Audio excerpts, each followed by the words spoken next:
Gotcha. Man, let me slide your drink over here. Yeah, buddy, get that. I was gonna get that say, pea yeah. drink out of my spot. I'm just saying. Tim doesn't drink urine. I promise I don't drink urine. What's up, guys? Welcome to the More Than Tattoos podcast. My name is Chris Powell. This is my co-host Tim, and tonight we're going to be talking about the consultation process. Got a few tattooers that want us to talk about some more tattoo-related stuff, and this, we're going to get into some tattoo things, but I don't think we're going to be talking like technical application. And when I say that, I mean like needle to skin. I feel like that's something that's hard to talk about over the mic and expect you to get something from it. You got to kind of be hands-on in that process, at least for me. I could hear you say, do this, do that, but unless like I got the machine in my hand and I'm actually doing it and seeing the results, it's really hard for me to use that stuff. But outside of that, I think there's a whole realm of things that as a tattooer we have to have in our business, have to utilize, be good at, or improve. So I think that you guys could find some value in the consultation process that we're going to be going over. I'm not going to be talking about how to get the consultations. I feel like that's a whole realm of fucking marketing that we may have already touched on a decent amount, but that's not really the point of this video.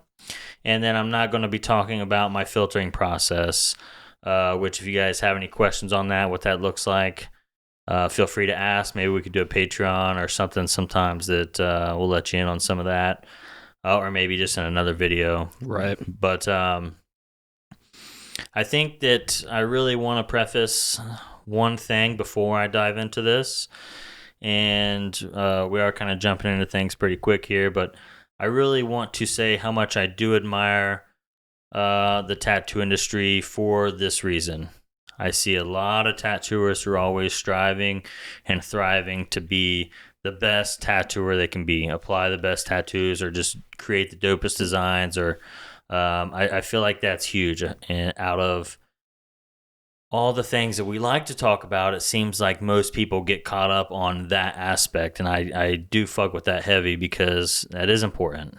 No matter how good you are at marketing, no matter how good you are at talking to people, the first thing they do when they're looking at tattooers is look at your fucking portfolio. Mm-hmm. So out of everything we're going to talking about today, this isn't like the magic pill. You still got to work and work on being the best tattooer you can be as far as the tattoos go. That's a given. You definitely always want to push yourself to be better each time.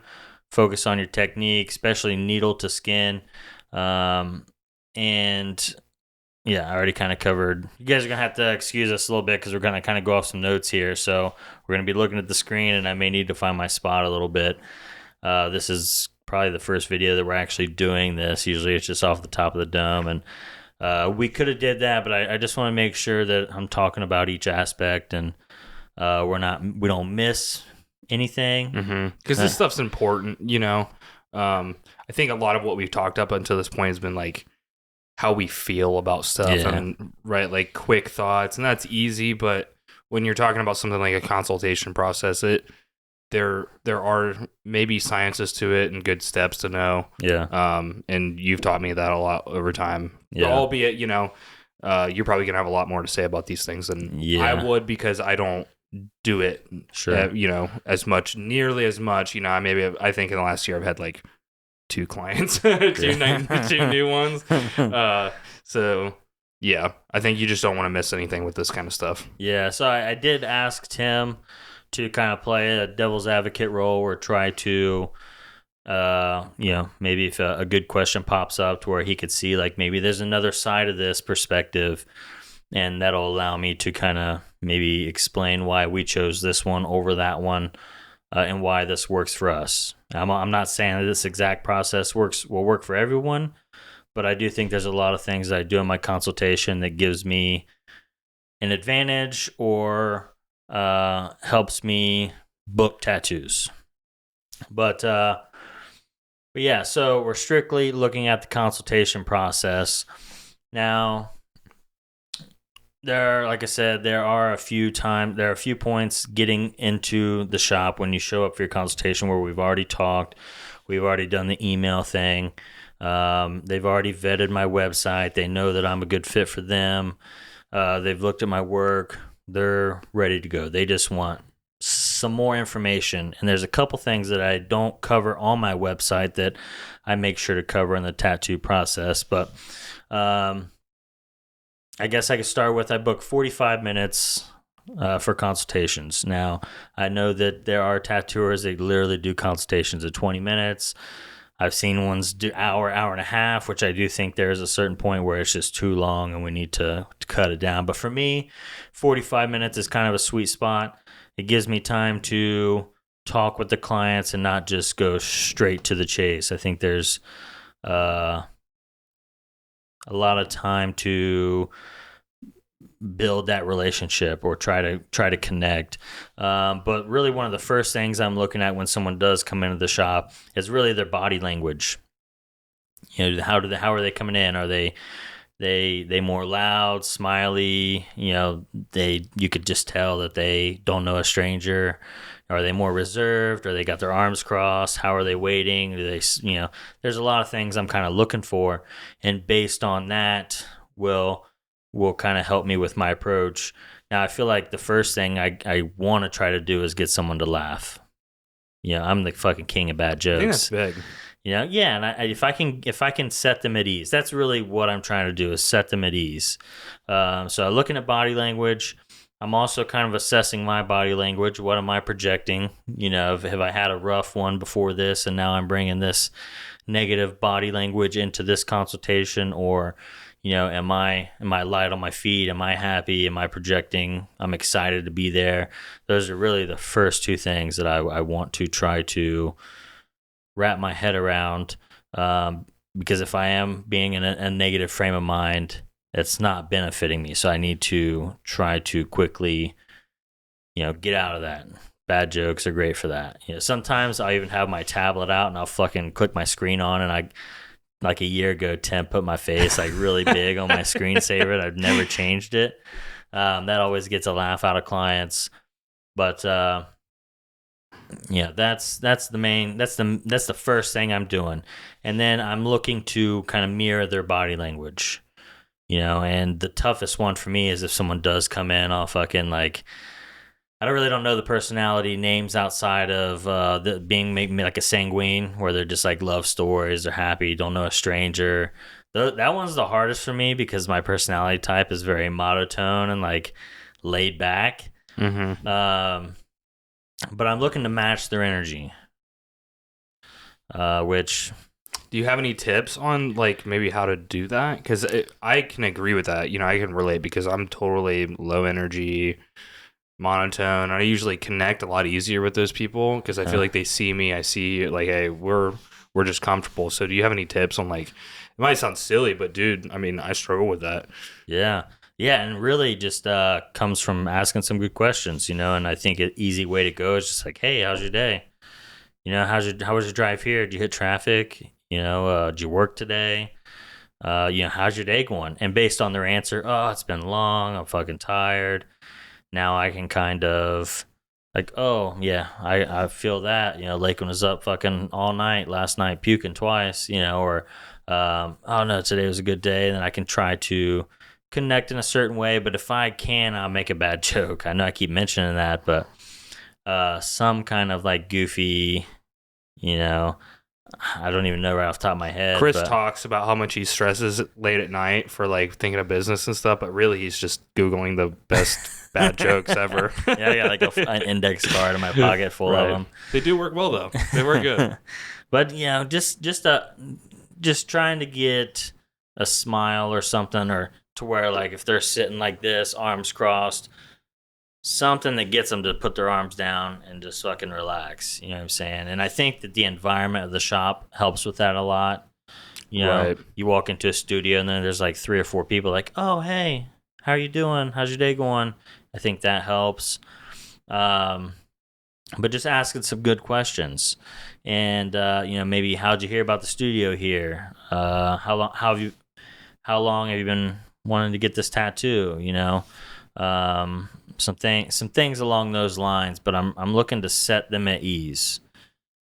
So if we get to the point where we're gonna start talking information, talking money, it's not right out the rip. Like they've been comforted, and it's not just straight to the business. Yeah. And I think with that, I maybe like a good principle behind it is like, yes, we all know we're here to do business, right? Like, let's not be silly. I don't want to.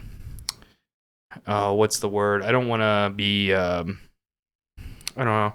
I don't want to over coddle my client. You know what I'm saying? But, dude, I just want to be cool with you. Let's be cool, man. Let's just be cool first. Like, be friends and whatnot. Yeah. Because really, I don't know you. Right. And who knows, maybe you walk in super loud and you're like, what the fuck's up, y'all? Fucking party, just like, you're like, oh man, I don't know if I want to work with this guy. He's a wild card, but okay, that's a little side tangent, but yeah, for sure. You definitely want them to be at ease and comfortable. I think also it's like if they have to wait a couple minutes, it's, hey, the restroom's back there, we got water. If you have snacks in your studio or something, offer them, show some hospitality to them. I think that's huge as well. But the toughest ones are when they come in and you could tell they're in a bad mood, or they're just like, they are strictly business and want to get right to it, and kind of like, in a sense, dry. And it's like, okay, well, just just lay it on me kind of thing. Then those ones are tougher for me versus like, you want them to come in laid back. I don't know. Right. A big term that I hear from those people is like, what's the damage? All right, what's the damage though? Yeah. Those ones are tough, man. Those ones are tough. Or someone who just tries to like power you and take control of the situation and just like run you through your own consultation. Those ones are tough, but yeah, definitely good questions you want to ask. And it's like, why me? Why did you even choose me? I think that a question like that, or how did you find out about the shop here, or me, kind of helps them reconfirm why they're even here. And this isn't the most exciting stuff here, but I want them to tell me why they chose me. So now, moving forward through this process, I can make sure that I'm meeting expectations in that area. If they chose me for this reason, but I'm like hyping up this reason that they don't even care about. So I just want to cater to their needs. And that's a lot of the consultation. What I'm doing is that in sales, you say you want to solve their problem. I'm not really looking at it like a problem. It's just, this is what they're excited about. This is why. And now I just want to pick up on that, and then I want to be able to add that to my bag of fucking stuff moving forward. Right. So it's not necessarily a problem, but they are coming to you with a goal. Yeah. And like, how can I best help you accomplish your goal? And I think that is a really good point, because it's easy to not see this as, or even just like the small comment, like what I'm about to share, as being the thing that they're looking for. But a lot of clients will come in and be like, man, your shit's so fucking detailed. I love that fucking detail. So for me, I'm like, there's a lot of things about Chris's artwork that make it your artwork. One of them is the detail, right? But I feel like, and again, maybe I'm just like shooting the dark here because I don't do tattoos, right? But I would almost hear that and be like, okay, this person really wants like a high detailed imagery, versus like other people are like, man, I just like how it fucking flows and the imagery is dope. Like, so they're not really looking at how sharp it may be or like how detailed something is, but they're like thinking at how intriguing the design is or the subject matter or something, right? So I feel like if you just like slow down, you can speed up a lot with your client. If you're like, all right, man, he really wants some detailed shit, so let's just like fulfill his goal there. Right? And one other question I really like is how long you been planning this tattoo? That question kind of opens up a couple of different things. One of them being, maybe they're like, oh, I've been wanting it for 3 to 5 years, but I haven't been able to find the right person. Or I've reached out to a handful of artists, but none of them have really linked back with me. Or there was a year waiting period. Or there's a few things that can kind of bring up that's like, oh, well, actually, I'm fucking booking for next month, or I'm booking for February. Or, they're like, yeah, a lot of people take so long to get back, but you got back within a couple days. That was awesome, you know. And now moving forward, I know that if they do message me again, I need to try to make it a priority. I don't make everything about like catering to the clients because I feel like I do have personal boundaries. I don't want to be messaging all the time, every day. You know what I'm saying? So like, there's a lot of boundaries that I set that look, you'll get a response when you get one, but just small things that I can kind of compile to help take me through this sales process, because that's what it is. We call it a consultation, but really it's you're selling the process. You're selling the tattoo right now, right? In order to book something moving forward. So good questions. That's real big, and maybe those aren't the exact ones for you, but I would definitely have a list of them that you can memorize, know off the top of your head, that you can go to in different situations. Right. So you would say ultimately, like, starting out, just making someone feel comfortable and normalize the experience. Yeah. Like, we're just here. I'm just really trying to get to know you better and see what I can do for you. And I think in a lot of ways, maybe a good way to think about it is you're almost, I've said this before on the podcast, and I feel like I'm confident in saying this as like maybe a client or just like a third party content creator.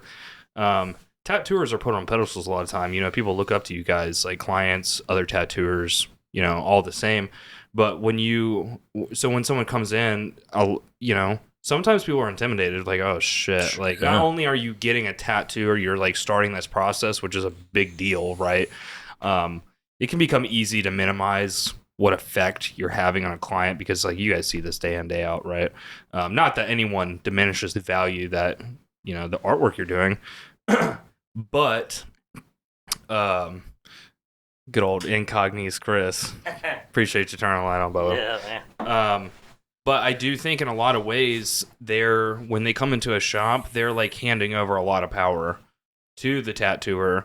And when you do that, it can feel like intimidating, because you're just like the most honest, good person is wanting to forfeit their power to the person they're trying to seek something from. Like, hey, I want this tattooer's help to accomplish this goal of mine.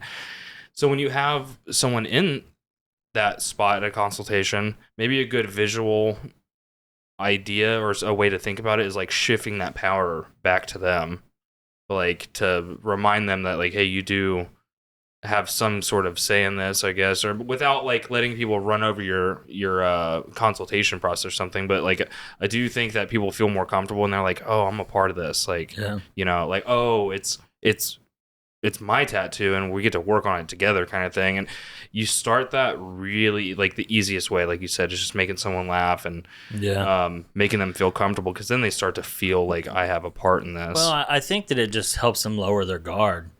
Right. Because most people are like, oh, like, what's the damage? Or, I gotta be protected so he don't get me. Or like, but plus the intimidating factor of coming into a shop where you've never met someone full of tattoo artists that are on pedestals. And I do think that our shop catches a lot of people off guard and immediately kind of like lowers some anxiety. But yeah, definitely want to focus on that connecting point. That's huge. Now, for me, it's the number one experience. It's the number one goal is a good experience. And if someone's like, oh, he's actually seems like a pretty cool dude, he asked me about my family, or he asked me, he just cared enough to ask me a couple good questions to see how I'm going or why I'm even stoked on this. I think's big. A couple books that maybe you could get some good information from.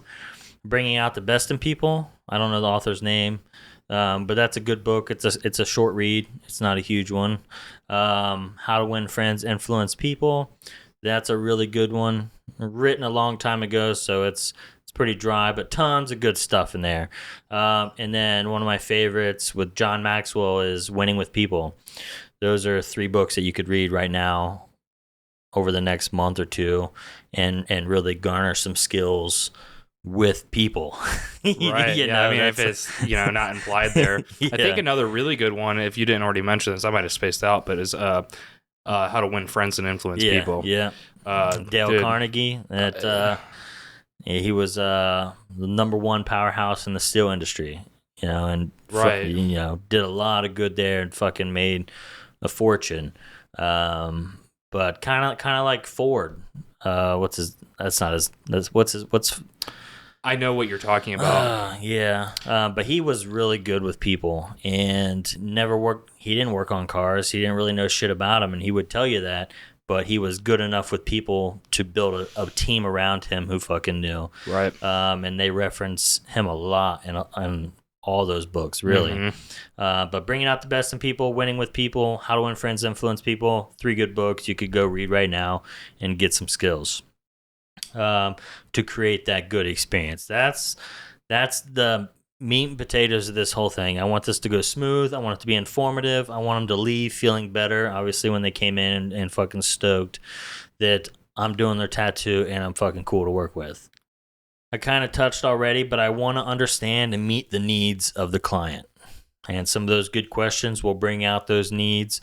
But I want to understand why they are here and how I can help them to learn, to be educated on my process. And then I'm looking to be informative. I'm looking to cover everything my website hasn't already covered, but I'm looking to really make sure we are clear on the front end. And I'm not scared to talk money right away.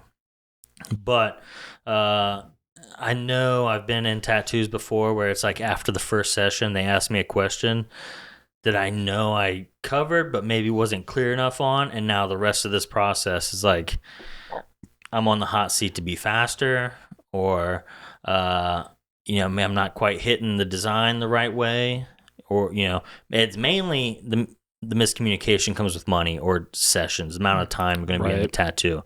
Oh, how many sessions did you say again? You think we could get it finished up the next one, when I know I told him it's going to take 3 to 4? And some of those questions, and this may even be striking some thoughts right now to questions that you've had that you're like, okay, did I not tell them they don't get a deposit back? That's a big one. Right. That's a huge one. If I told you it's non-refundable, but you hit me with the, can I get this back? I didn't communicate well enough on the front end.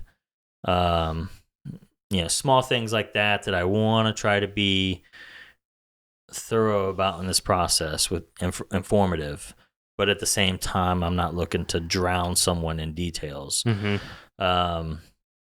So that's a couple things, really good things I'm trying to do on the front end. Create a good experience, understand the needs, be informative, and be clear on the front end. So with those things in mind, I'm kind of moving into, there's two main things I like to cover really before diving into all the details of their tattoo. I want to, and I do think it's appropriate to talk about money, talk about my design process, because I think those are 2 very important things. If I spend the next 40 minutes talking about the details of your tattoo, but then at the end talk about money, and they're like, oh shit, actually, then we're kind of wasting time here. Obviously, it's not top priority, but most of the time I find it that clients are appreciative of being clear on the front end.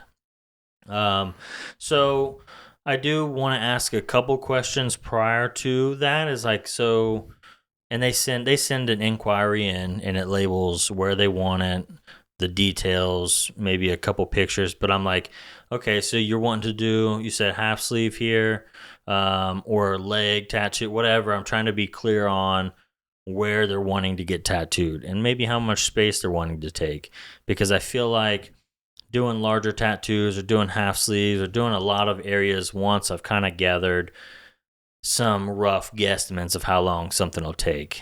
Obviously there's a lot of factors there that will make the process vary. But I want to get a very rough idea where they're putting it. So, I'm assuming you've been to my website because you clicked the box that said you read over all the information. I do have my prices listed on my website. But so you've gotten a little familiar with the pricing here and kind of how that goes. And a lot of times they're like, yeah, I have you do X for your day, half for whatever for a full day, half day, whatever. And so if I know you're wanting to do a sleeve, that's a fucking huge project. I know that there's a lot that goes into it, and there's a lot of time. I know that it may take 7 to 11 sessions, but do they know? Right. Before I try to break down this full sleeve, I want to try to create some expectations, and I generally will break a sleeve down into 3 areas. One being the outside upper quarter panel, one being the inside kind of bicep, and then I usually will lump the elbow down all the way around. But kind of understanding where they want to get tattooed, now I can break that down for them, and kind of run through those estimations with them. I will usually say the top quarter panel on the outside, I usually will say between 3 and 4 sessions. The inside, I'll usually say between 1 and 2, and then the elbow down between 2 and 4. Because sometimes they don't want to do all the way around. So if they want to do just the inside or just the outside, I can just split that in half, 1 to 2 on each side, or 2 to 4 for the whole bottom part. Which I understand that those are fairly decent gaps money-wise, but I'm not a fortune teller. I can't, we haven't even talked about your design yet, so I can't really even begin to tell you, oh, it's going to take exactly 17 hours and 35 minutes, or, that's tough. So many different design aspects that could change it, your skin, interesting enough, I just watched a podcast earlier where they were talking about how maybe you're dehydrated and it makes your skin harder to tattoo and can cause it to, that would make the process more lengthy. Is your skin moisturized? Is it dry? I'm not necessarily, really taking a good look at their skin early on like that, but there's a lot of factors that will go into the pricing, and it's hard for me to say. So right. I explain that. But I give them the guesstimations up front, and based on their reaction or their body language, I kind of have a better idea to where to take it now, or if we're not even going to move forward. And it's kind of why we posted that sleeve video. Right. So many tattooers took it as like I was trying to like flex or like I was trying to show off, but really I was just trying to educate people who were looking to get those style of tattoos, kind of what to expect. And Trevor, at the seminar, he was like, dude, you should do more of those. Like, that was so cool to see how long something like that actually took, because a fucking 30-second video on Instagram does not paint that picture. No, it doesn't. And we live in such a world. This goes a little bit into like providing people good information that they're looking for, and doing it at the appropriate steps, right? And again, like you said right at the beginning of this, there's not like a one-all, end-all, like the right definitive answer. This was just a certain take on it. Yeah. But we live in such a fast-paced world that people can find information on anything like within seconds for the most part, and sometimes that will trickle over into people thinking like, oh, well, shit, I can probably just get on his website and like know instantly how long it's going to take me to get this full sleeve or something like that, when really we can only, like you said, give generalized estimations, guesstimations. But I think it's super important to have that stuff kind of like in your head before you get down to sit with a client, so that you can say, hey, I don't know exactly, but I want to try to inform you. Like, I want to give you as much information as I can, while still being like, yo, you might want something crazy detailed. It's going to take me like 6 sessions now instead of the fucking 4 or whatever, because you just want something insane, or whatever. But I do think that people like being, they find respect in that. Like being informed on the front end and delivering it in the right ways, reading body language, trying to understand someone before doing that. is super important, because we'll say there's some people, like you said, they come in, they're just like instantly down to the price. Yeah. Right. Like, just really appreciate that you're trying to be kind to me, trying to get to know me or whatever, but just give me the fucking, give me the rub. Yeah. But then there's also people that if you were to wait all the way to the very end before giving a pricing, that could almost come off as like, well, of course you didn't fucking tell me until all the way to the end. You know, you're trying to fucking get me. Yeah. Like, you really thought you were going to get me. So there's no one definitive personality type that comes into a tattoo shop, but I think it is imperative as business owners that you're able to be malleable with your client and stuff like that, right? Because you're not tattooing the same person over and over again. And there's not just one definitive personality type, right? Yeah. Yeah. And, man, I had a thought that I was going to run with here. My fault. No, you're good. I was going to piggyback off something you said, but, man, what was I going to say? Fuck. I guess I might have to come back to it. But, so, yeah, I'm trying to get guesstimations out of the way. I'm trying to paint a picture about cost and kind of what that looks like. But then I feel like one very strong thing that I have in my consultations that I love to talk about, clients love to hear about, is just my design process. I think I have a unique one. I don't operate like a lot of tattooers do in this area. Most of the tattooers I know are either pushing like pre-made designs or having clients show up and just be like, hey, here's what I put together for you, which is cool. And I think that I fucking remember what I was going to say. Bam, so I got to circle back here. But I was going to say, over the years, the kind of clients that I've been able to attract and build and now work with most of the time are like super chill with the money part. You know, and I found that early on, it was the ones that, you know, were trying to save a buck or didn't have tons of funds or were a lot harder to communicate the money aspect with. And that came from, like, developing these clients came from years of creating that ideal client, that dream client, kind of visualizing what they look like, and then maybe in a way catering our content or rumors too. And when I say rumors, it's like, how are your clients talking about you to other people? Are they setting those high expectations, or are they trying to undersell you? So when you come in now, it's like that level of communication isn't the same, or you're not on. Does that make sense at all? Yeah, I think it speaks to saying that consistency is important, because and this is just my take on it, but I don't even necessarily want to devalue someone when they come in for a consultation, and then I start to realize through body language or a couple of those good questions I'm asking, like, oh shit, he's probably not going to book.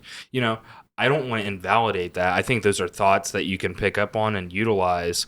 But so the correct answer there isn't to check out of the consultation as soon as you start to feel that stuff, because you could straight up just be a dick to this dude. Or a gal or whoever it is, you just be an asshole to them because you start to realize that they're not going to book with you, and you're like, oh, I'm wasting my fucking time, you know? And then they go out and they tell their friends, you don't even fucking know that they worked at Spaghetti Warehouse or something like that, where they're like just around they're around big clients themselves. Yeah. So even if you couldn't service or complete their goals at what you're requiring for your day, they could still go out and fucking be like, man, I was they're waiting a table or whatever it is, and they're like, oh man, I went to go, have a consultation with him. He's a little bit on my price range, and two things could happen with them, even just for that one person. Is like, either A, well, I couldn't afford it, so I'm not going to, or B, well, I really want it, so I'm going to save up now because he treated me so good. Yeah.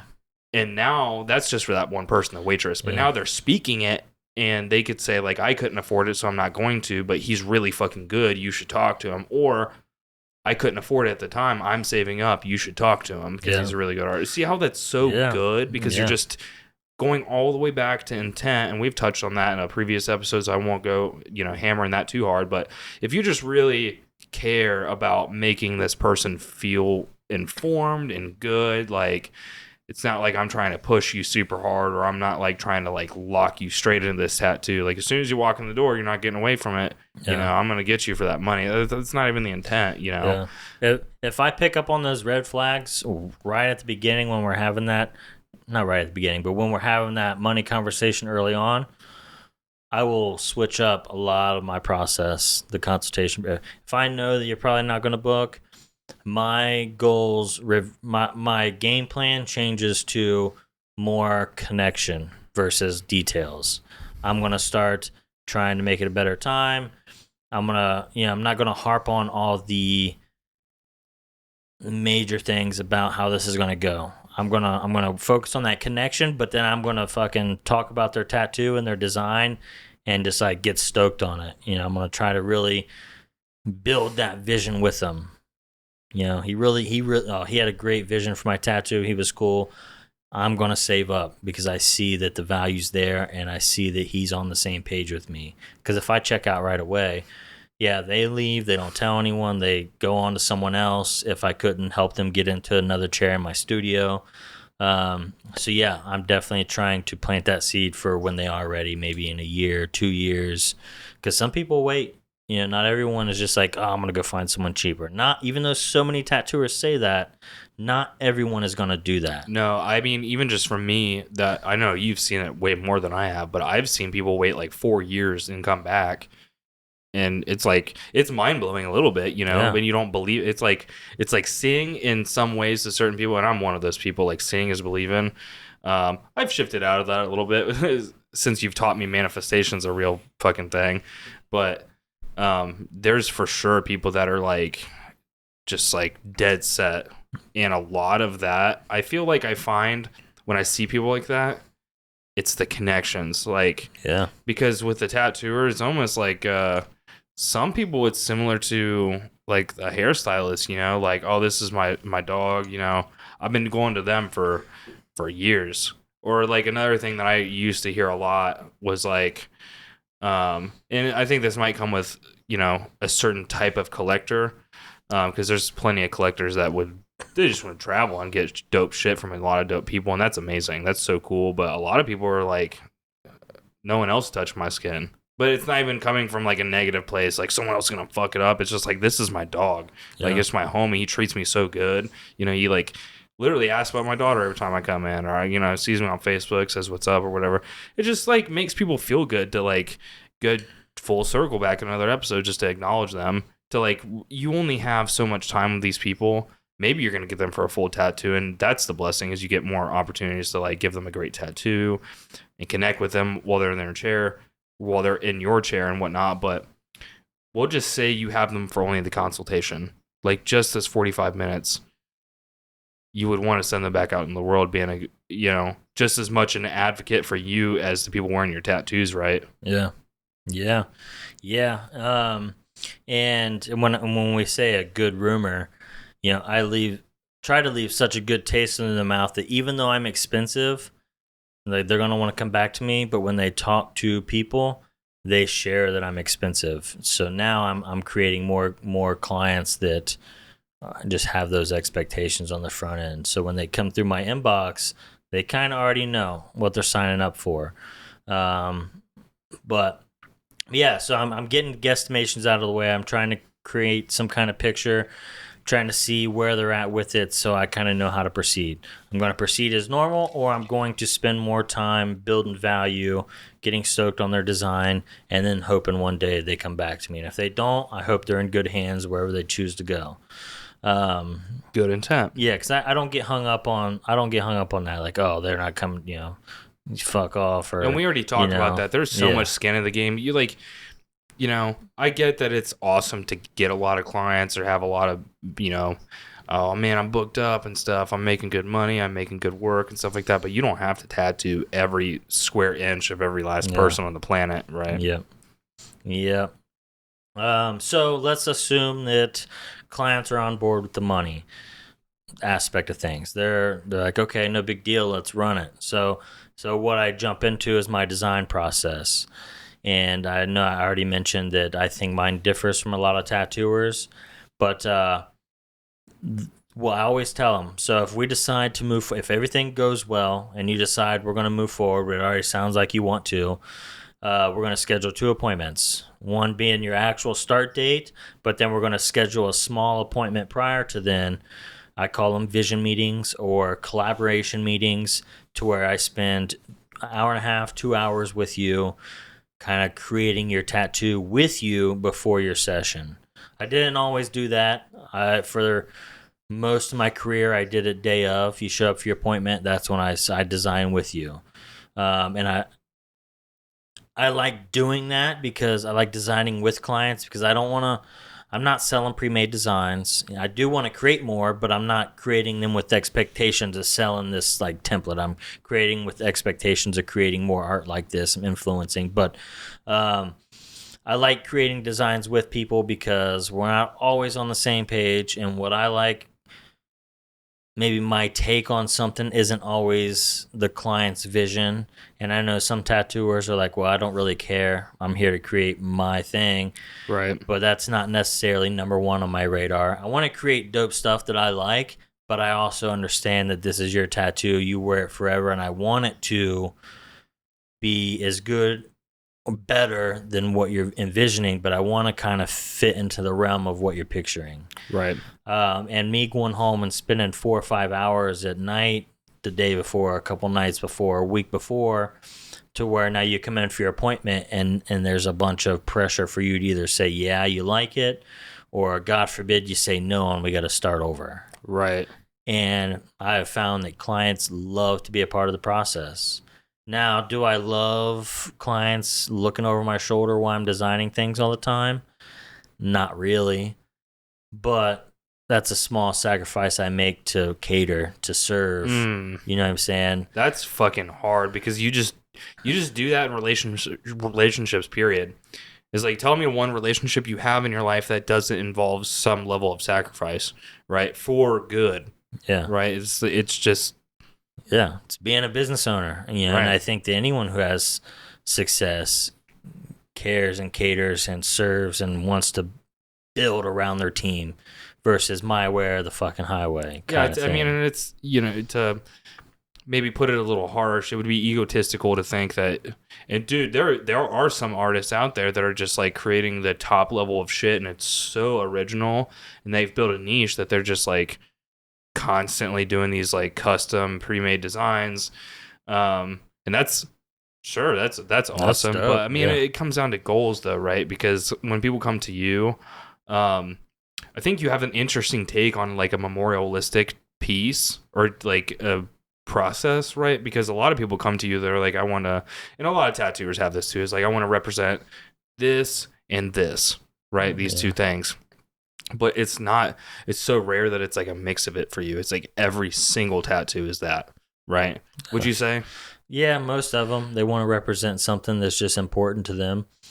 And I think that it is a reason I attract a lot of that, is because of my price. I mean, if I'm just getting something to get something because it's cool, I might not go to one of the most expensive. I'm going to go to one of the most expensive because this is so important to me that I want it to be perfect.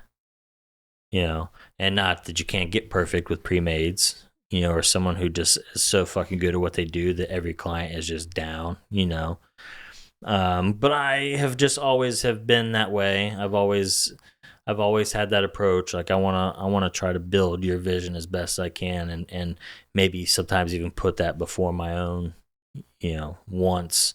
And yeah, it's a sacrifice I make, but I design it with them. So basically what I do is, when you come in for your vision meeting, when you come in for your appointment, whatever, I'm going to have maybe 5 to 6 different references of this piece of subject matter you want. I may have 5 or 6 different things of this. I'm going to have this. I'm going to try to have a rough game plan of a couple different options on how it could go.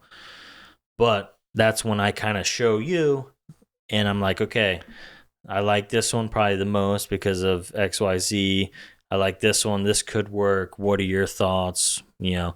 Sometimes clients take it a little too far and they're like, just a lot of just bad ideas, but I still find more value in doing it with them than me on my own. And Right. chances are, if they're really picky, I'm gonna have to make changes anyways.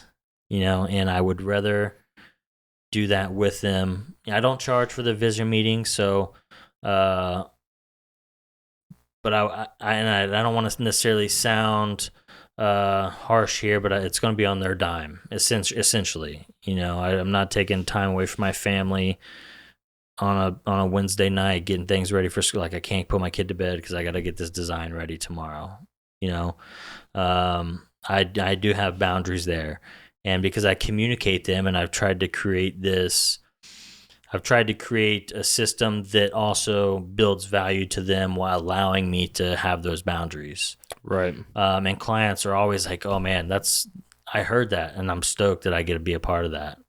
Or, that's freaking awesome. I would love to. Some clients are like, "No, you do. You just, I'll still do it with them," but they're like, "I just want you to create something dope." Right. I'm not the one with the vision, or I don't have an artistic bone in my body. I want you to handle it, but I still have them there so they can be a part of it and making those decisions. Or at least as I'm creating it, I can be like, "Oh, here's kind of where I'm at. What do you think? I'm still thinking about this and doing this and working over here, but am I on the right track?"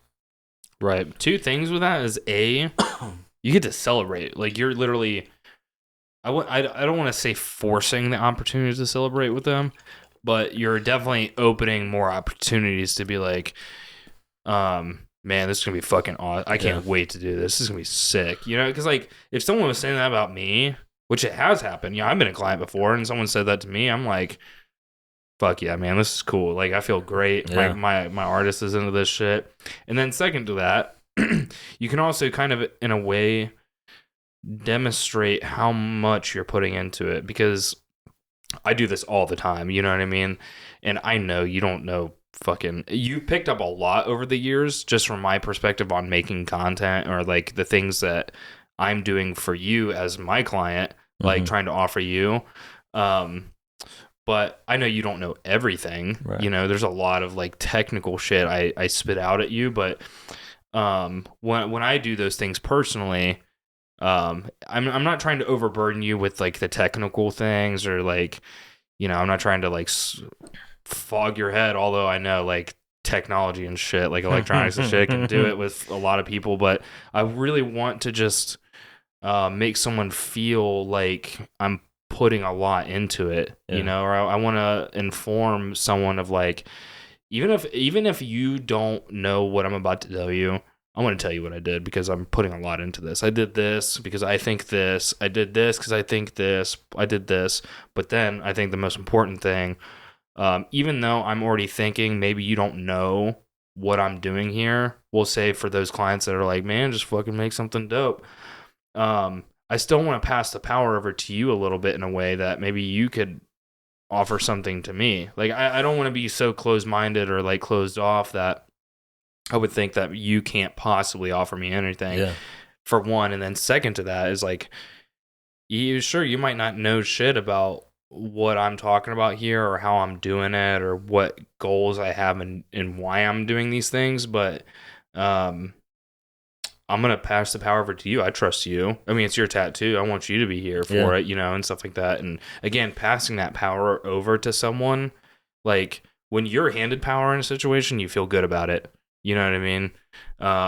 Albeit, I think in a lot of ways I shouldn't say we, but I know that there are clients where I don't give them too much, because if I give them too much and they start to do things, it might become complicated, because I was like, well, that becomes difficult for me to do this. So I'm giving them enough so that they can share their honest opinions on it or something. You know what I mean? Like, I don't love that, or that's fucking awesome, man. In either way, you're just getting a good like comment out of them, or opinion, or a good direction, right? And all that comes back to like making them feel at ease, making them feel like they are a part of the process, right? Yeah. I will say one thing that I have gotten good at is, because a lot of times clients aren't very good with creating or the vision or the art aspect of things. I do have to be kind of good at telling someone no, or like why that might not be the best approach, or like why I would think that this way would be a little better. Without being too abrasive, just be like, oh, that's fucking stupid. And I know a lot of tattooers would literally say just that, Could you imagine? No, that's fucking dumb. Dude, that's fucking stupid. Oh, man. Yes, I will say that that's me taking that power back, and I do have to know when to do that and when to kind of be like, hey, look, like, just give me a few more minutes. I got something I want to show you, or that I feel like that could work, but it's not really. I don't feel like that's the best option. Yeah, so that's the main design process. I'm not gonna surprise you with something day of. We're gonna spend some time, put together something in preparation for your tattoo. And I already said it, but clients love that aspect of it, and I'm going to keep figuring out ways to improve that part of it. Because for me, my biggest goal based around tattooing this year is just to create the dopest designs I can. Like, I want to fuck that. Like, you can only apply a tattoo so good. Like, I want to fucking create compositions that are just like, holy fuck. Right. And trying to find ways to be more effective doing that. And that's why I implemented the Vision collab meetings, is because day of, there was just a little too much pressure to go with that first design. Because if I do a collab meeting 2 or 3 days ahead of time, I can get something going, but now I do have those extra 2 nights where I could revisit that and be fresher on knowing what's cool, what's not with them, like what are they thinking. Now I can implement those things, and when they show up for their appointment, hopefully surprise them from what we left with. If I have to, I may finish it while they're there, but that's just another benefit to that. But that's really the design process part of things, and I always try to put the guesstimations and the design process right off the rip. That's my first go-tos after just the small talk and setting at ease. So then we kind of dive into talking ideas. And obviously this is the most important part to them. That's the whole reason they're coming to you because of this idea. Let's get to the meat and potatoes. Right. So generally speaking, I'll open up their email if I haven't already looked at it right before they get there. Sometimes my consultations are back to back and I don't have time to review that inquiry right away. So I'm like, I'm going to go ahead and pull up your email real quick. I'm just going to take a quick glance, and then I'm going to open the floor up to you. I'm just going to have you really kind of recover what you've already sent through. If you do have a why or why this is important to you, like, I would like to know that as well. And then literally just let them start talking. Now, I try to have my consultation form, and I'll kind of cover some more about that here in just a second. But my consultation form, on the back of it is where I take notes. So now while they're talking, and I'm not the greatest at taking notes, but sometimes very bad. But while they're talking, I'm trying to capture their ideas, the important parts, keywords, really just things that maybe wasn't in the inquiry form that I can use to help give me some more information. Maybe even doodling some thumbnails while they're talking, or I'm just trying to take some decent notes. So when I am going to look for my references, when I'm trying to do this stuff, I have a pretty good idea already. Which I'm sure most people probably do. During a consultation, I want to have an idea of what your tattoo is 3 months from now when your appointment's due. But it really kind of helps me kind of stay in the lines here and figure out what you're wanting, but then why you're coming to me for that idea. And this part of my notes is very minimal. so I'm kind of going off the top here, but um, knowing someone's why is huge. And in sales, I need to know what your problem is so I can find the solution.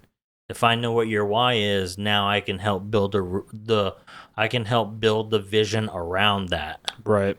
You know, if I don't know your why, this may be for your sister, but I didn't take enough fucking time to ask, and I think I don't even care, what it is, and now I'm just like spewing off ideas or building this vision, but it's like that doesn't actually fit in the lines of representing this at all. Right. I almost envisioned like someone coming to you and it's like the subject matter is kind of like in between. It could go both directions. Like I'm almost thinking like more delicate versus like fucking grungy badass. And they just give you the straight details. Don't tell your why or anything. Or maybe a better way of saying that is you didn't ask the why. And then you end up going and designing this like fucking super gnarly like cross and skull type deal. And then it's like, oh, like I didn't know this was for your grandma. Yeah. You know? Like, why is she holding a knife? Right. Like, bro, I said lady portrait. There's a knife here, you know? The energy, I think, says a lot. And you said something that I liked a lot is like paying attention to their body language along with their why, you know? Because, dude, we've had people come in and it's just so emotional to them, you know, like fucking verge on tears at a consultation, right? Like, dude, this just matters so much to me. So for me, on an outside perspective, again, I don't have consultations and stuff like that, but if I saw someone was like super emotional about something, you know, obviously it means a lot to them, but where are they taking those emotions? Are they fired up about it, or are they more like a deep, like, I don't even know how to put it into words, right? But you can tell those things, you know. Is it more sentimental? Does the tattoo like need to scream this idea, or is it more subtle? You know, right. are we kind of building around this, but it's not obvious to every person? You know, and I can't help but think about Keith's sleeve. You know, that exactly, because that's such a big one. I mean, you guys can go see the photos on Chris's Instagram, but the subject matter is, I think, and maybe in some situations, maybe they look at it and they're like drawn to question it, right? Yeah. They're like, oh, what? I don't even really understand what they're getting across with this imagery, but you don't get the opportunity to get that when you're just looking at the tattoo, right? But I do think that is such a good example of that situation we're talking about, because for the client, which that's the audience of the tattoo, really, because they were doing it for them. They, you know, it's on their body forever, you know, and they want to represent their story. With that context, I think you can definitely tell the emotions in what that tattoo is once you understand the context of it. Yeah. Because you could look at it from like the outside and spray every kind of direction, but it makes so much more sense looking at the tattoo, knowing the concept of like Keith's background and stuff like that. And it's not important what everyone else knows. It's when Keith looks at it, he's like, oh man, that just, and you hear this all the time, you know, dude, that just fits exactly the vibe I was wanting to go for, you know. It just fucking, it hits perfect, right? And you can't always do that just off of like fucking what colors you use or what mags you use, what ink set, or, you know, how you're applying stuff like that. It's an artistic feeling, right? You know what I mean? And a lot of that comes from like someone's personality, what their intent is, what their motivations are behind this thing. So I don't know.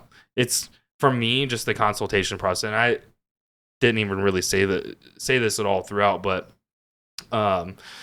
it's amazing how much is accomplished during the consultation process. And even like, you know, in a lighter way, maybe even these, like, would you consider the vision meetings a part of the consultation process, or are they definitively separate because it's already kind of after they've committed? So yeah, the consultation's more of the sales aspect of it. The vision meeting, like, they're already on board. They've already got their $1,000 deposit on the books. Like, they're committed. Gotcha. You know, in the consultation, I'm really covering a lot more details. and preparing them for moving forward. Gotcha. And I guess both one and the same, whether it's the consultation or the vision meeting.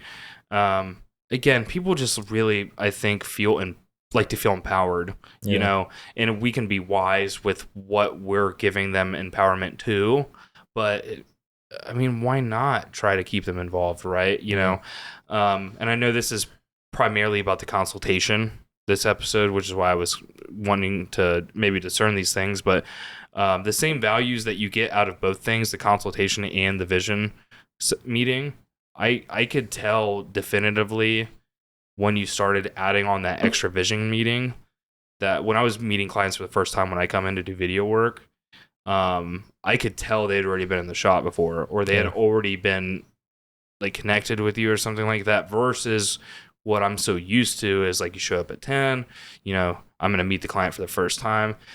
You can tell that's their first time in or something, right? You know, and maybe for that vision meeting or the consultations, not even in person, they didn't come to the physical shop, but you can tell that someone feels comfortable, or they've like built that. I don't even know how to say it. It's like they exude it. You can almost literally, the moment I'm in this person's bubble, I can tell they're comfortable or something like that. But it's been wild to see how much your consultation process and how it's evolved over time has affected that. And then even doing the vision meeting, which I think the whole empowerment thing goes both ways. How much it's shifted people when they come in to get tattooed by you. I think it's awesome that you notice that, because that's a huge goal. Like, I want people to come in here and like people to think that we've been friends. Like, oh, how long you've known Chris? And you know, right? How old were you when you met him? You know, right? Because it feels like we're already fucking friends, like we're already vibing. You know, and I think that's huge. It says a lot about the process that I take them through. And it's a big goal. Like, I want you to feel like we're friends. And then when I say that, it doesn't, like, some people will be like, well, that sounds fictitious. But it's not. Like, I really want to vibe with my clients like that. And why wouldn't you? I mean, you're going to be tattooing for quite a bit. I think the biggest example I noticed of that recently was Danny. Because Danny was the new client, you know, when I had first come in. Obviously, I'm not a part of your consultations, your vision meetings and stuff like that, because that's more of like just letting you clearly connect with your clients and stuff like that. There's no reason for me to get video of that shit, right? But yeah, when I came in and met Danny for the first time, it literally felt like, how many times has she been here? Has she been tattooed by Chris before? You know, has she been tattooed here before? You know, it's like I literally had those feelings, only for me to learn like, oh, like Chris had actually started implementing his vision meetings and stuff like that, you know? So there's just, like you said, there's like a sweet spot of like how much time you spend with the client before it's like, it's not enough and too much. Well, dude, Chris Bailey's a great example too. He did a consultation. Yes, he had a vision meeting, and for his first appointment, he showed up with like 4 pounds of like smoked fucking pork, maple brown sugar, showed up and just fed the whole shop. Man, you know, see, that's what you're missing out on when you don't nail the consultation. You're missing out on this pulled pork that motherfucker's making.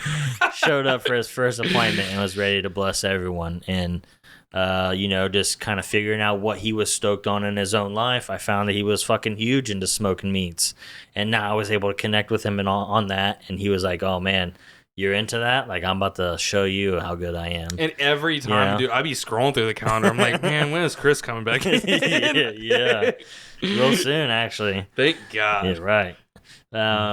But yeah, man, through that process of them telling me their ideas, I'm trying to be enthusiastic. I'm trying to be excited about their tattoo. I'm being careful when I build that with them to try not to take it in the wrong direction, because the more yeses I can get, the better. The more times they have to correct me and tell me like, nah, that's not really the right direction, the worse. You know, if they're, a lot of times I think if they're a yes, they're yes. They're a no, they're a no, no matter what.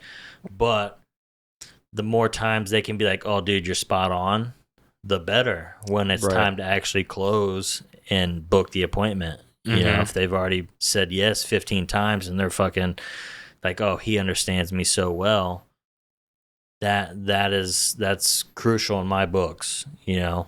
And you only get that through communication, right?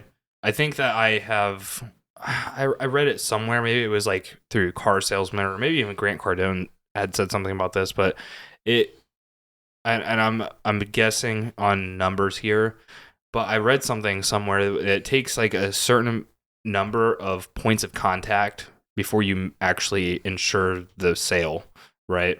So the concept there is like Car Salesman is like I'm gonna touch base with them through email. That's number one. I'm gonna do these certain things here.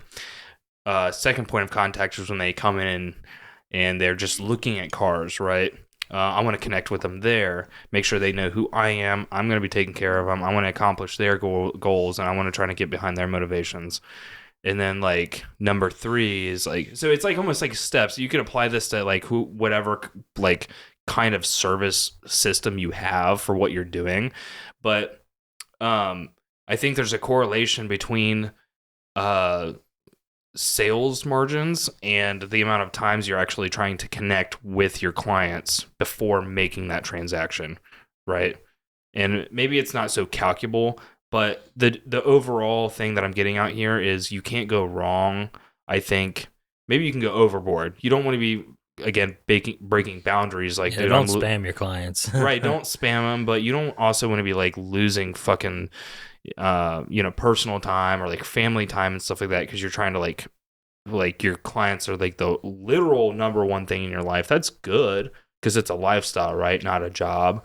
But there is a sweet spot in like making sure you don't spend too much time on it, but definitely making sure you're spending some time with them, you know? So maybe it's not like an exact three. Like I have to meet with my client 3 times before they meet it, but it's like maybe I could meet with them a couple times before like forcing them or like posturing super hard to make these definitive decisions on booking, or maybe like making these definitive decisions on their design or something, right?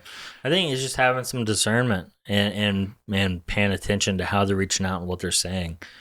You know, if they're having multiple questions or like they'll message me a few times, now I know that this person, I may need to pick it up a little bit. But if they send a message the first time and it's I need this, this, and this, okay, cool. I'd love to. I think I would love to sit down, pick your brain some more in a consultation. I do $100 consultation fee, and I'm booking for this. And they're like, "Cool, send me dates."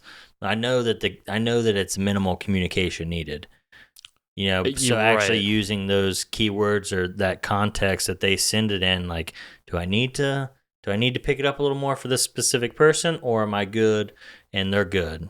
Right. So it's just it's not one same way each time, so just kind of being able to pick up on those things is important, which not everyone is great with discernment or being able to read where someone's at. And that's where I was going to take that, actually, is like, I know we talked about a couple good books at the beginning of this episode, but do you think it would be advisable to kind of understand people's personality types, or just like some average personality types a little bit better? That could help. Yeah. Personality Plus. Yeah. That's a good book. To where you can kind of, it explains a lot. It's not my favorite book, but yeah, there's definitely information out there that will help give some insight. Like, oh, this person has this key characteristic. This might be how they not identify, but this might be what kind of personality type they have, and now I can kind of cater. And that's from when you know nothing about this person, right? Because we don't want to, like, I'm not here saying that like everyone falls into a perfect category of stuff, but if you can like best prepare yourself, give yourself a little ammunition to best tackle this situation, I would think more often than not, doing a little categorization of someone's personality has been fine. Yeah, but I'm just looking to mirror their energy, But the main thing that I have found during the process of them while they're explaining is just, am I excited? Am I stoked about their design? Because a lot of, like, on my website, I do have it listed what I'm into, what I'm not. So people come in like, oh, I don't know if this is right up your alley. But my reaction, my enthusiasm lets them know, like, oh, I'm into this. This is dope. Right. And as I'm building that vision with them, I'm letting them know that I'm stoked on their design. Yeah. So that's huge. Is excited about their design, and usually if they make it to the consultation, I've already accepted their design. I've already accepted like what they're wanting to do. Not every time, but most of the time. If you make it into the shop for consultation, I've already committed to your design. So now I'm just building that vision with them. Mm-hmm. Um, Opinions are like assholes. Everyone's got one. So I can only imagine being a client, being out in the world, like telling my buddies and it's like, because I deal with this now, and it's not like my friends are constantly telling me my tattoo ideas are shit, but, everyone's got an opinion on your tattoo or your ideas in general, whether it's tattoo or not. So, I don't know. Again, people like to be empowered, like to be built up, acknowledged, and stuff like that. So, so I don't know. Like, you guys got a fog machine down there? Fuck yeah, baby. But I don't know. Like, in a world where I tell my friends and stuff like that about my tattoo ideas, and it's like, oh, that's cool, or it's like, dude, that sounds stupid. And then the epitome of telling someone my idea is like, dude, he could totally shit on this right now, and I'm probably never going to get a tattoo again. Like, I'll never even go to another consultation or something. And that's the worst possible scenario, right? But you could literally just be excited. It's like the bare minimum that you could do for this person while they're like trying to give you their opinion, their time. They're trying to be, albeit some people are like this, they're still being a little vulnerable with like coming to you to do this because it's not like they're getting a machine to do it themselves. Because if they could, they would probably, right? So you get a small chance to build this person up. Like, you probably should get them excited. Let them know you're excited. Right, it's huge. And I mean, really, during that process, I feel like that's most of what that entails. Taking good notes, building the vision, having some enthusiasm, excitement, and getting them excited about what you think you can create. And then I kind of segue into, or something else I always ask them before we go into this next part of it. Are there any details I'm missing? Is there anything that, out of XYZ, what we've covered, is there anything else I'm missing? Do you have any questions about the design process, about anything, about the money, now that we've talked about ideas? Do you have any questions in that area? Just to make sure that there's nothing left on the table that didn't get discussed, that we need to maybe talk about at a later time. I would rather try to figure it out now. Now, at this point, I've already covered pretty much everything. My website's super informative. I've already talked about the money. I've talked about the designing. They know that I'm stoked on their design. Most of the time, people are like, no, man, I'm good. We covered it all. So at that point, I either answer more questions and try to help gain clarity, or I'm like, in a fucking perfect world, how soon do you want to get started? Which I already know they sent a specific date through the website, but I'm kind of, now that we've painted a better picture of what it might take, I want to regain clarity. How soon are you thinking in a perfect world? Knowing when I'm booking for, but they may say, oh, I'm actually, now that we've talked, next March. Now right. I kind of know how to approach the booking. Do we even need to book a date right this second? Right.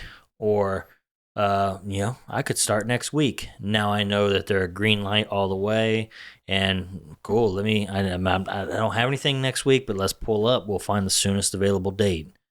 And that's kind of why I like that question. And I didn't come up with that myself. It was something I picked up from a mentor, and I thought that was gold because it lets me know where they're at. How fast are we moving? Right. It's kind of like I've seen a lot of designers, like logo designers or branding designers and stuff like that. Instead of just like coming out and giving you their pricing or their rates, they'll ask what your budget is in a way. And again, like, like transferring power throughout a conversation, you're almost like playing pass. It was like, I've totally picked up on what you are giving me. I've asked some questions, which has pretty much passed me the ball. I've caught it. Is there anything else? I'm going to throw the ball back over to you. You've caught it. This is your opportunity. Like, again, transferring the power. I'm allowing you to enlighten me if there's any cracks to fill here. You know what I'm saying? So again, like, that just bolstering, it makes people feel involved. Like, what you said earlier is like making sure you're clear on the front end. Again, this is you're just giving so many opportunities for clients to like speak up and fill in all those cracks so that when they come in, they're just like, dude, he's got it. Maybe we still have to put the design together and stuff like that, but man, I feel like he's on it. You know what I'm saying? He's just like got it all together. Yeah. You know, I can trust him. Well, and that question allows them to tell me when they're thinking, and because if they're like, "Oh, next March," I'm not going to hit them with, "Okay, let's do as soon as we," Then they're like, "No, actually, I can't. I can't." And then that kind of could turn things in a more weird direction. But if I know that they're in next March, I'm not putting no pressure on them. Right. There's zero pressure. We don't even have to move forward. Obviously, I want to. But there's no pressure on my end to do this right now. And I think that they appreciate that a lot, and it shows them that I'm not just trying to make a buck real quick. Mm-hmm. Even though I have my rates and I try to be paid well for what I do, I'm not trying to get you. And I got other clients in the hopper that are waiting. I got appointments booked. Like I'm not trying to book you just to get you on the calendar just because I need that money lined up. So I think taking the pressure off of them and knowing how warm they are helps. So in a perfect world, how soon are you wanting to get this done? Oh, next week? Cool. Let's pull up the schedule. I do $1,000 deposit to lock it in. Obviously that comes off your books day of, and we find some dates. Now, I do try to, and I think this could be lumped in the beginning, but I feel like now on the back end, it's a little bit more of appropriate time to show them the options I have. I kind of already painted a picture about maybe what this whole thing would take, but depending on how fast they want to move and how soon they want to get tattooed. Okay, so I got my day options. I got marathon options, which I know a lot of people cringe at the word marathon, but then I have back-to-back days. We could do 1, 2, 3 days, depending on how hard you wanting to go. I let them know that my back-to-back days or the marathon days is slightly discounted from my normal full day rate. So while we're picking out days on the calendar, they know they have options and can move at whatever speed they want. So if I'm not starting until next March, I probably know that they're just going to want to do one normal full day. But if they're like next week, well, it's like, how fast you want to get this done? Right. Balls again in your court to tell me how fast you want to move. Obviously, I love the marathon days. Like, I feel like if we do marathon days or back-to-back days, we're able to really just get a lot done. There's not a lot of healing time and waiting time in between sessions. To be able to come in and get a half sleeve in 2 long days, that's fucking cool. And most people are like, you know what, I'm down. I would say probably 90 to 95% of my clients do either a marathon day or multiple days in a row. I hardly ever do normal full days. Maybe because that's slightly discounted from the rest. But even if that is the reason, it's a benefit to me because I feel more personal satisfaction having longer to work.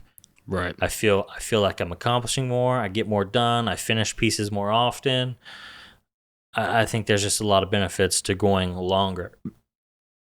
And I'll usually explain that right then and there. And they're like, okay, yeah, let's do double days.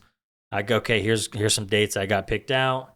Awesome. Where do you need me to send the deposit? I have a card reader, whatever, however you want to take the payment. But one last thing before we actually exchange any money, I got a couple policies I've already touched on a couple of them, but I just want to make sure we're on the same page before I take any money from you. And that's when I explain that all quoted prices are just generalized estimations. I explain that my rates do fluctuate. How we start this process, it may be subject to change, but I haven't changed my rates in a while now. And I explain that to them, but I try to at least if for some reason I did have to change my rates. They have been prepped, but I don't love that policy, but it's on there. I talk about the refunds, deposit, retainer is non-refundable. The only way you would actually forfeit your deposit is if you no call, no show. You try to reschedule within 7 days. I think it has listed on there.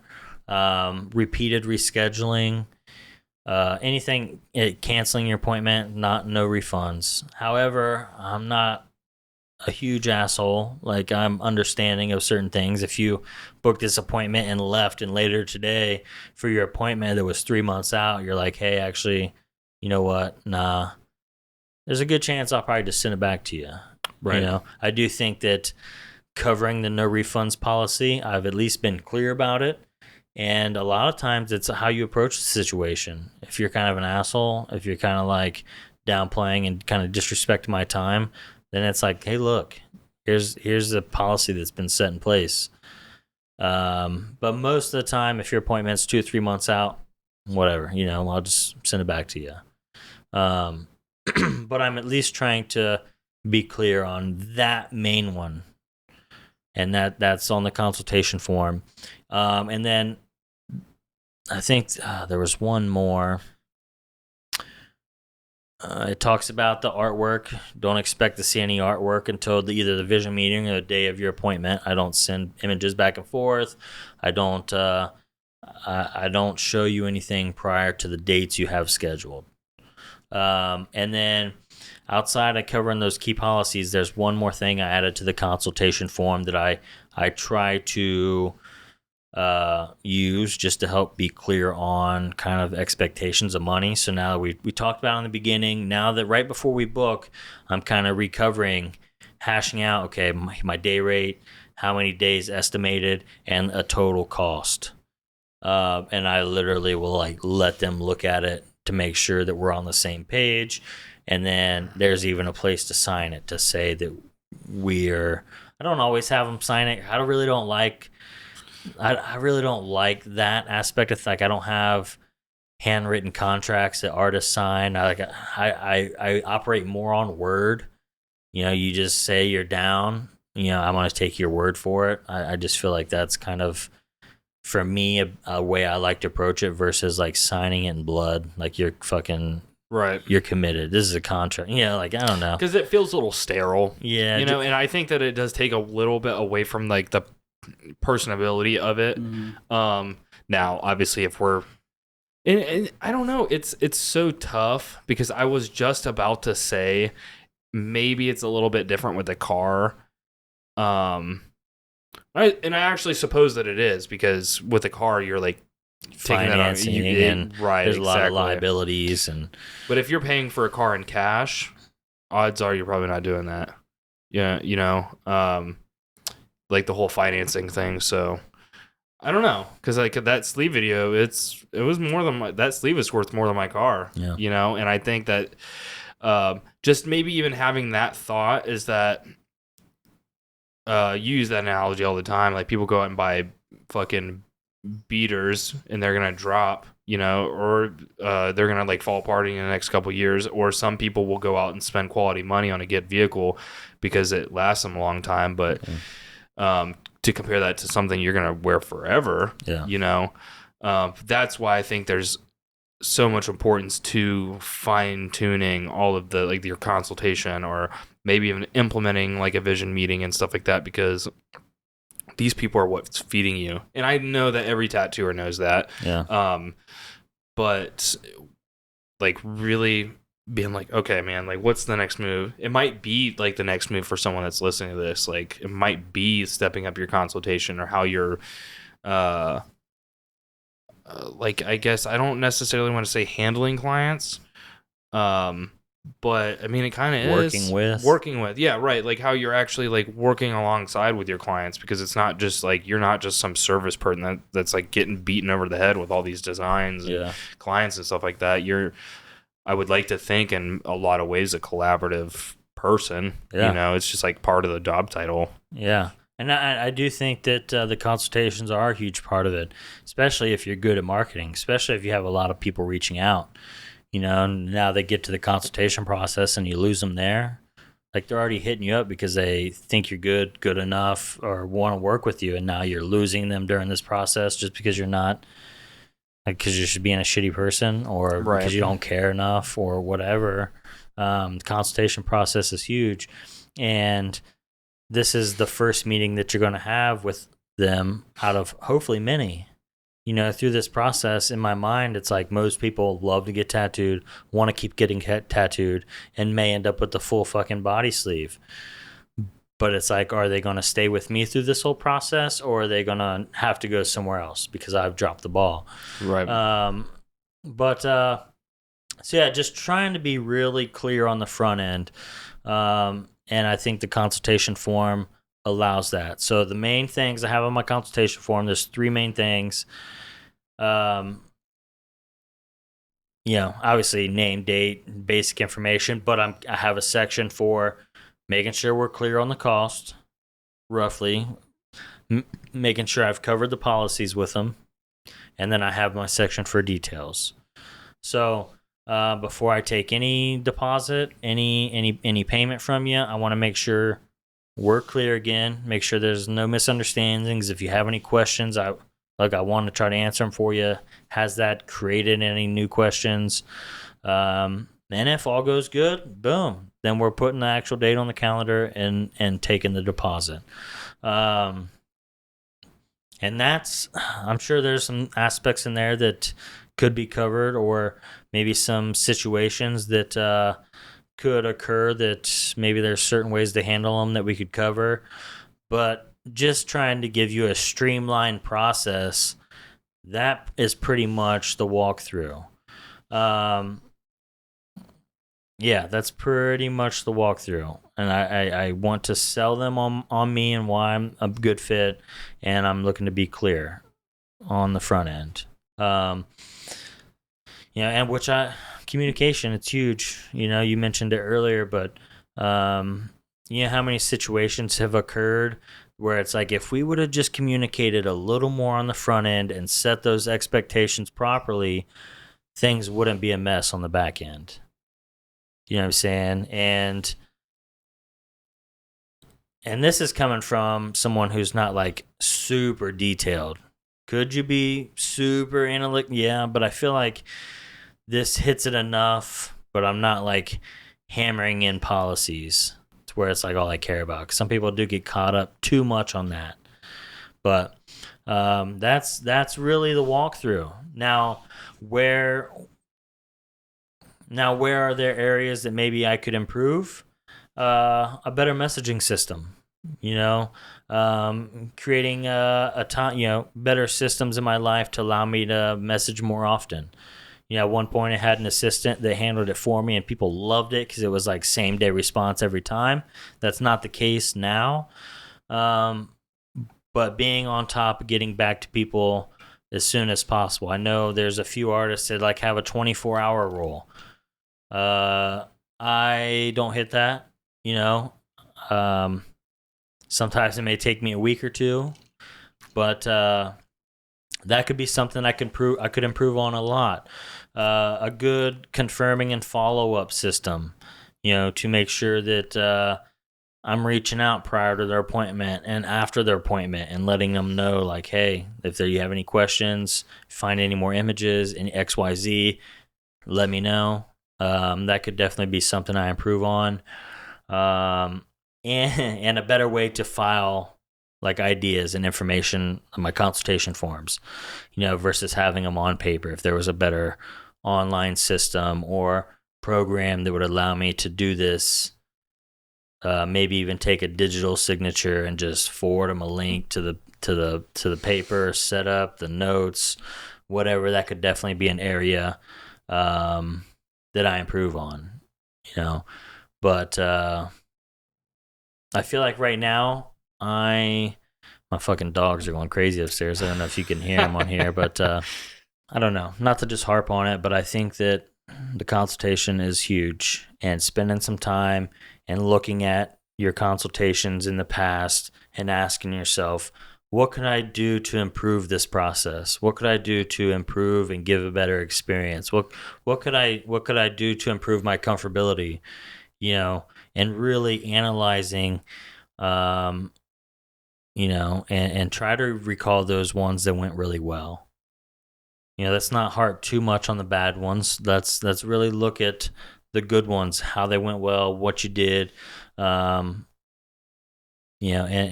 try to make that a more consistent thing, because this is how we create our livelihood. Obviously, our portfolio is dope, but the consultation is huge, especially in a world where everyone seems to want custom. They want their tattoo to be one-off. They want it to be a custom experience, a custom design, a custom tattoo, and I think that really honing in on this process will help that. But that's really most of. That's all the notes I have here. Does that open up anything for you question-wise? Maybe anything I've missed, or maybe from an outside perspective looking in? Yeah, I think that, like you said, very first thing in this podcast is respect of your technical ability, your application, design.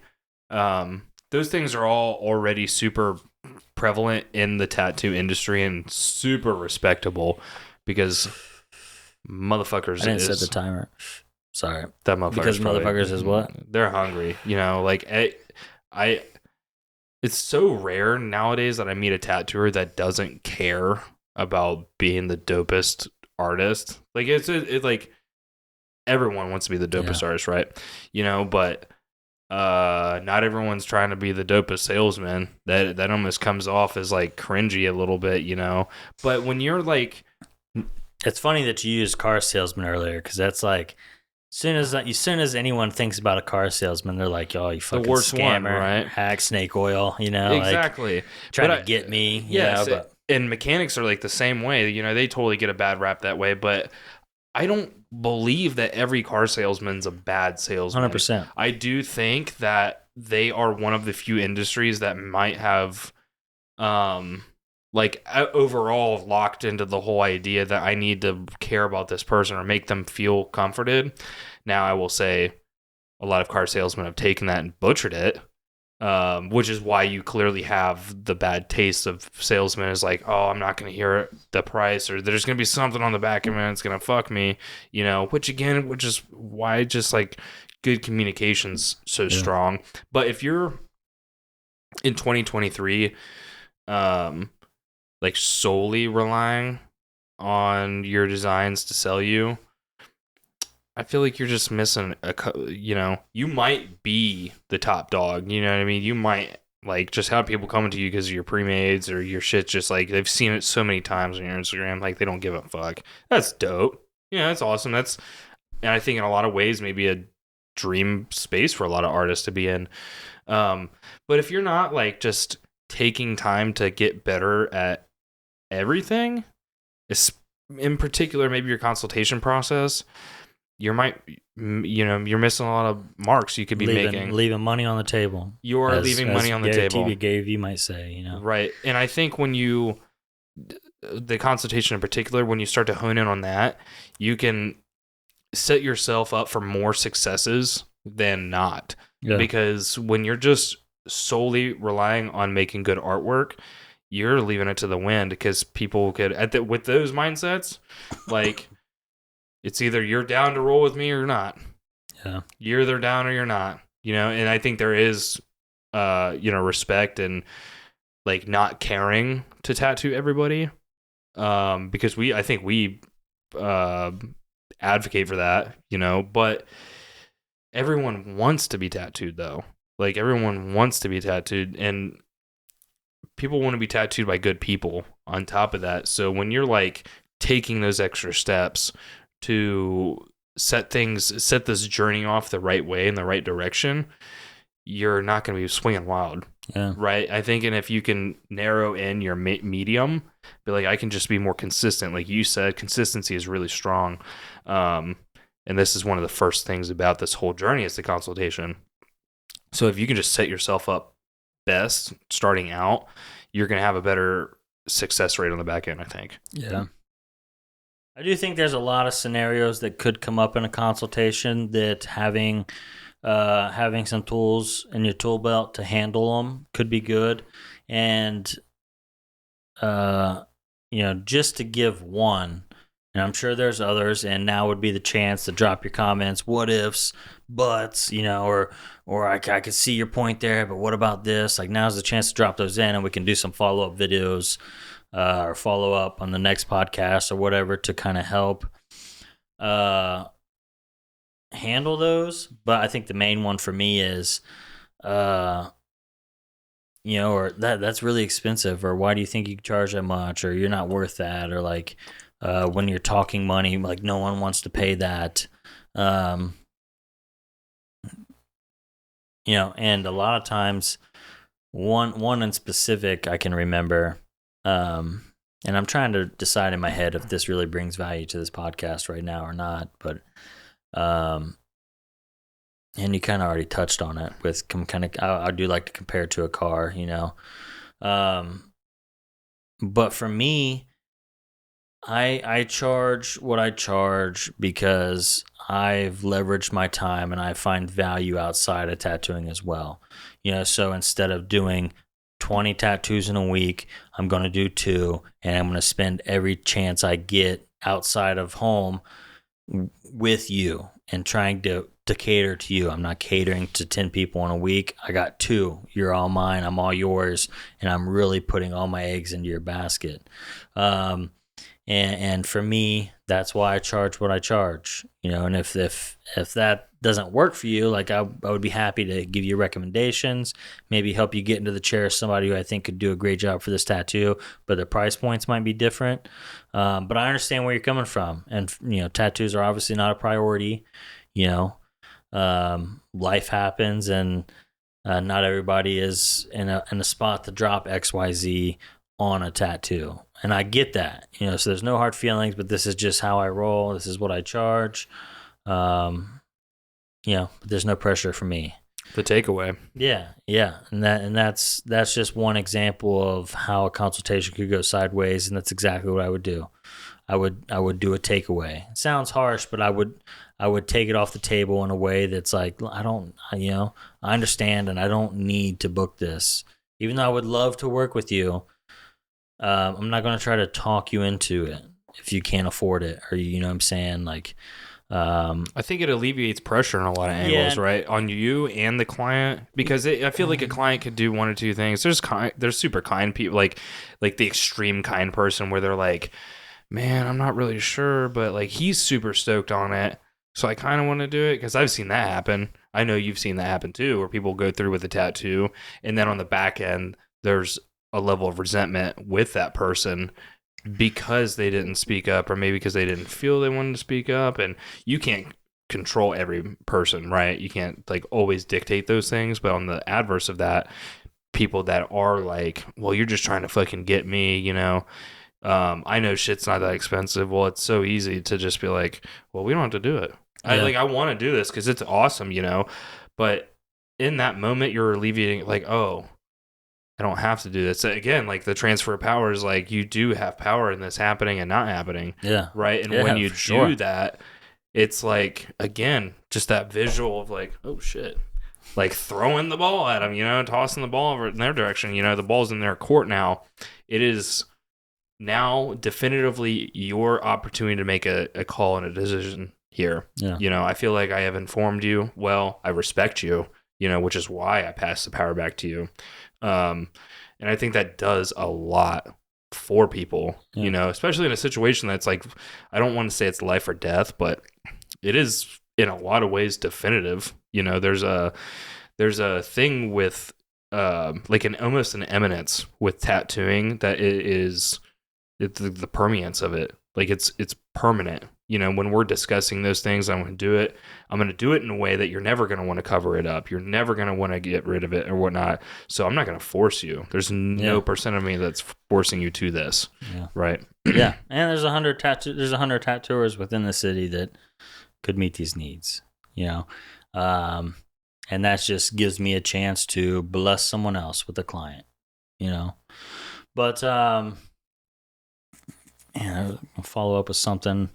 Yeah, and it's that example in specific I've been able to alleviate for most every consultation I have now. That's almost never an issue because of the filter I have set up in my process. You know, and I think we've already spent quite a bit of time kind of talking about this. So are we in an hour? Are we an hour in, or have we? Yeah, we're a little over an hour now. I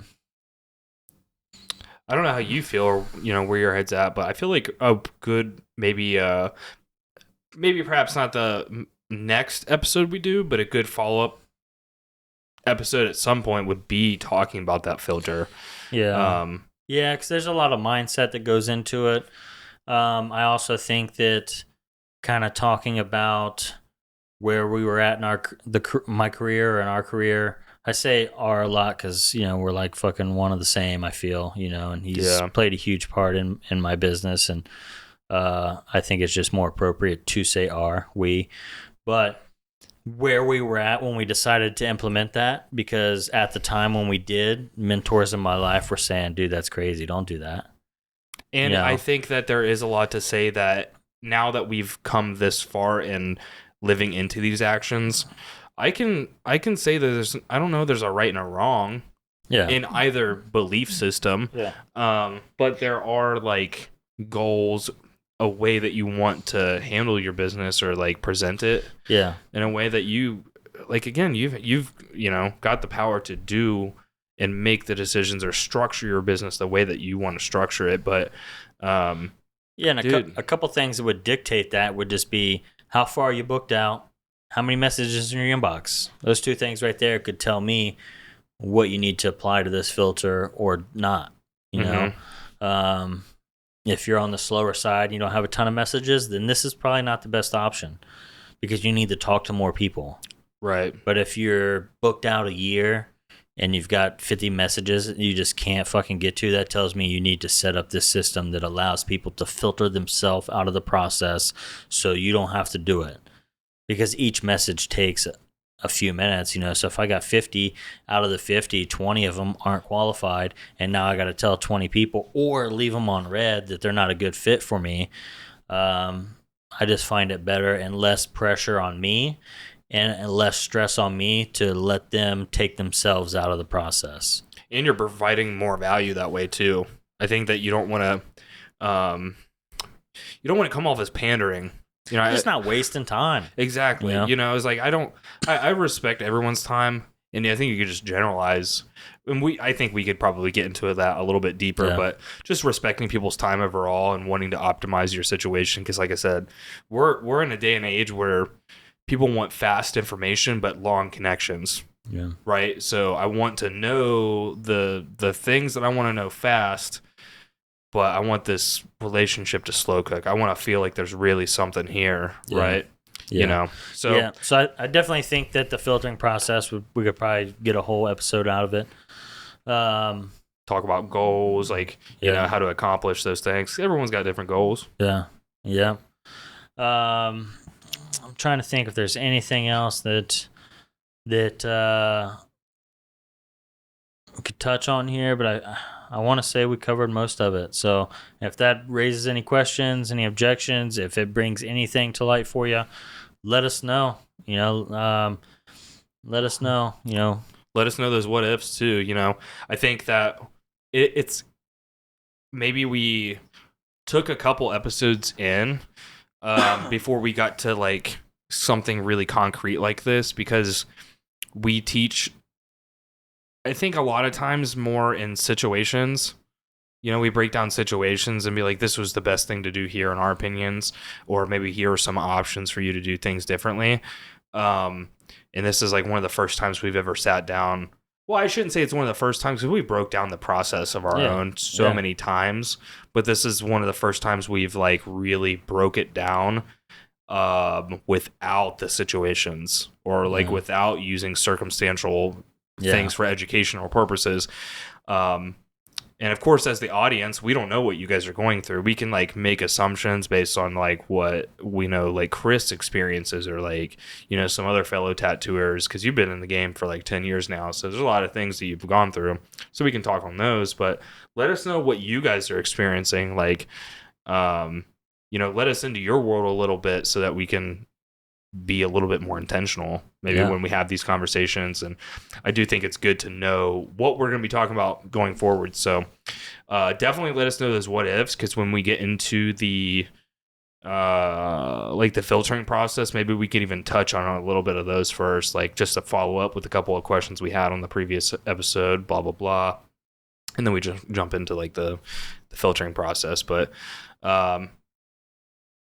But with that, if you have any questions about the filtration process, you know, let us know those things too. So that the filtration process, here I am like a fucking water machine salesman. But yeah, like the filter, if you have any questions about that too, or maybe like some specific things like this is what I want, how do I accomplish this? That way we can like maybe dive into it a little bit more, dissect some things, bring some like hard value to the individuals like really listen to this. But good follow-up to that is like really fucking appreciate everyone that's been tuning into these episodes. We have gotten really good feedback, which has been the narrative, I think, and even starting this, you know, how we handle the consultations and some of the more technical sides of things. So we've gotten some really good feedback yet. There's one other book recommendation that I want to drop on you guys. It's really the only one I've read around this, because it wasn't until like 2 years ago that I had the revelation of like actually being a salesman.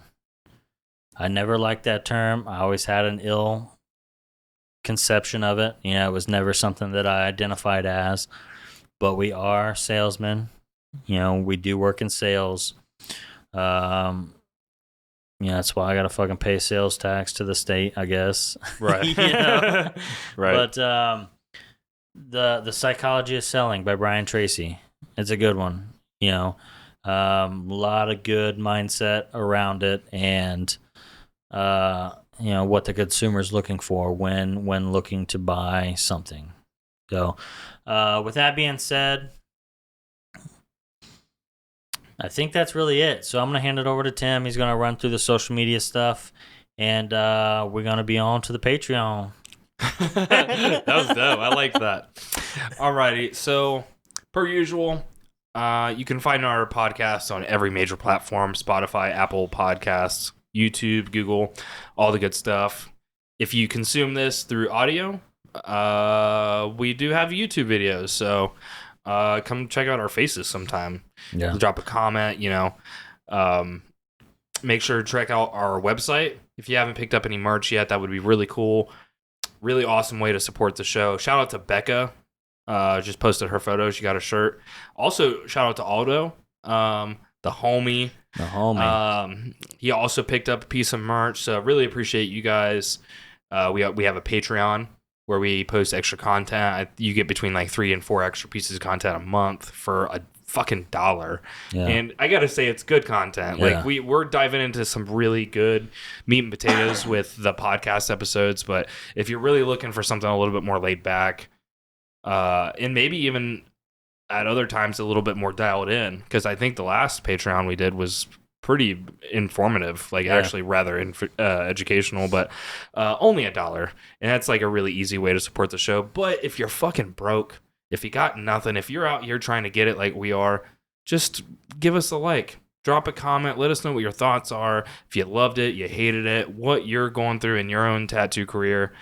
We want to know those things, and that's just free support, right? Doesn't cost you a dime. And who knows, it might help someone else that you know too. So you find me at SaulGoodX on Instagram, Chris at Chris Powell Tattoos on Instagram. And real quick, check out my website. You can look and see what all information's on there. That's a really good plug. Yeah, check it out. You know, dissect us a little bit. Submit an inquiry anonymously and see how I handle. You know what's fucking funny is like a small bit I've done that shit before. Just as your content creator and like building websites, it's like I want to know what other people are doing. So I've definitely fucking sent like some fake emails and stuff like that. Just I'm so sorry to the tattooers that I maybe blueballed a little bit with a cool tattoo design they might have gotten to. But I was trying to fucking figure what you guys are out here doing and shit. But it would be cool to get dissected a little bit, pick us apart a little bit. Tell us what your thoughts are on our process, because we're not fucking gods. I'm not perfect at this shit. I'm still trying to figure out what's best. So, so chrispowtattoos.com, just like my Instagram without the .com. Right. Clearly. Fucking just Google it. Oh, man. Well, without further ado, I really appreciate getting this time with Chris. Everyone in the audience, thank you guys for tuning in to another episode of More Than Tattoos, and we will catch you on the next episode. Yeah, have a good night.